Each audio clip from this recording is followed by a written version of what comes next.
Okay, hello everyone. It is June 16th, 2025, and I wanted to talk a little bit about why Trump is so mad at Jerome Powell these days. You may have noted, oh, I'm sorry, before I do that, first I want to say thank you to all the new subscribers. Had a bunch of you lately. Thank you for all the comments. I've really been enjoying reading them. I've replied to several of them. Please keep the comments coming and please keep hitting that subscribe button. Uh, Okay, on to Jerome Powell. You have those of you who have been following this will have noticed that Trump has attacked Powell via.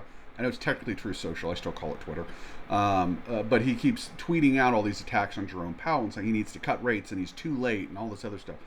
Why? Well, Trump is saying the economy is booming and it's a golden age and things have never been better and it's the best economy in American history and all this other stuff. So why is he all over Jerome Powell to cut rates? The reason for this is that Trump has three problems, and he needs Jerome Powell's help to solve these three.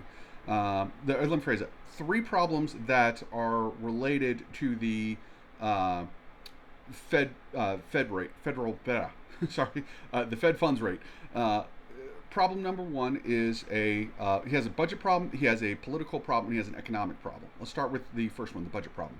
The United States currently has around $37 trillion of debt. We're adding about $2 trillion of debt per year, and we're spending over $1 trillion annually on net interest on the debt. The United States government brings in about $5 trillion of interest, not of interest, of income per year, meaning that the net interest on the debt is currently consuming about 20% of all federal income. To give you an idea I'm sorry, I don't want to bounce around. I was about to jump into something about the deficit, but let me stay on focus. Let me stay on target here. This year, the United States has to retire and replace about $8 trillion of debt. In other words, this is debt we have previously issued. We've got to pay it off this year, and part of the way we're going to pay it off is we are going to issue new debt. We will borrow new money to pay off the money that we already borrowed. If you are Trump, you have a problem in that you want to spend a lot of money. You want tax cuts, you want new spending for all kinds of stuff, you want military spending, you want the wall, you want more money for ICE, all kinds of things. You have a problem in that the cost of borrowing is very high right now. So what Trump is wanting is for Powell to cut rates so that the federal government can borrow more cheaply, and it makes the budget math easier for Trump. So that is the first reason why he is frustrated with Powell.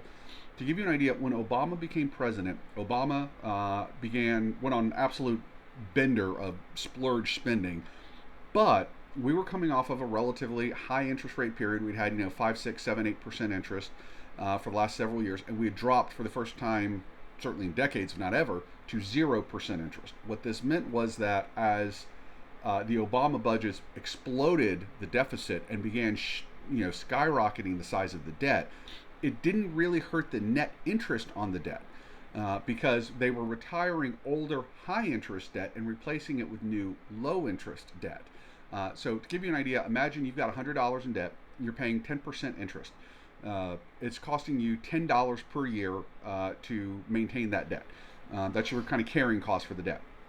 Now imagine that you were able to refinance that debt down to 2%. You're now going to pay $2 per year. You could then increase your debt from $100 to $300, and now you're only paying $6 a year of net interest on the debt. So under this first scenario, $100 of debt, 10% interest, $10 annual is what your net interest cost is. Under the second scenario, you have $300 of debt, which means you now got you were able to borrow $200 additional dollars and spend it, and you're only spending $6 in interest because the rates went down. That was what happened to Obama. That's how Obama was able to blow out the deficits and blow out the debt so much without it really killing, at least on the short term, the national finances. The long-term damage is a very different question. Short term, though, it was okay. Trump wants the Obama deal. Trump is not going to get the Obama deal. The Obama got that because our economy was absolutely in the gutter when he became president. Trump, if he gets that same deal, will get it because our economy is back in the gutter, which he does not want. So that's his budget problem. Let's go to the second one, which is his political problem. Trump's political problem is people do not like high interest rates. High interest rates mean high mortgage rates, high car loan rates, high credit card rates, high rates for basically any kind of borrowing that you want to do. Americans love to borrow. We do it all the time. It's how we pay for anything. Business loans, HELOCs. I mean, you name it. Personal loans. That does not make a president popular. We all remember the era of ZIRP, zero interest rate policy, because we all lived through it for many years. We basically went through from 2008 to like 2016, 2017, or probably more like 2017, 2018, and then again for 2020 and 2021. We want the 4% and 3.5% mortgages back. We want car loans at 2 and 3% because we all had those before. Trump knows that, so he's saying, hey, I want this down because it's good politics. It will make people happy. Now, by the way, there's a downside to this, which is it's extremely inflationary, but we'll get into that in a second.